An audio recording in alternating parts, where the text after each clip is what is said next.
শেখ হাসিনা পদত্যাগ করায় কিছু মানুষ বলতাছে যে আমরা হীরার টুকরা হারাইছি, আমরা সোনার টুকরা হারাইছি। ইভেন অনেকে পোস্ট করতেছে যে বাঙালি এক সময় বুঝবে উনি আমাদের জন্য কি করে নাই, উনি আমাদের কত উন্নয়ন করছে।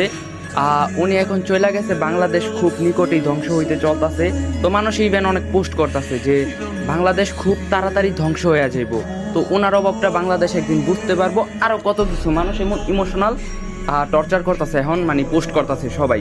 আমি 100% শিওর যারা এই পোস্টগুলা করতেছে হয়তো বা তারা আন্দোলনে যায় নাই, বা তারা চোখ থাকতো তারা অন্ধ হয়ে ছিল এতদিন। আপনারা কি আসলে আমরা বাঙালি জাতি, আমরা চাইলে অনেক কিছু করতে পারি, আবার অনেক কিছু নাও করতে পারি। আপনারা কি ভাই অতীতের কথা ভুলে গেলেন? সাইদি হুজুরকে জেলে ঢুকাইছিল, মামুনুল হকের মতো একজন হুজুরকে বিনা অপরাধে জেলে ঢুকাইছিল, মিজানুর রহমান আজহারিরে বাংলাদেশে আসাই নিষেধ করে দিছিল, আরো কত মায়ের বুক খালি করলো, এত জুলুম করলো। এগুলা কি আপনারা ভুলে যাইতেছেন?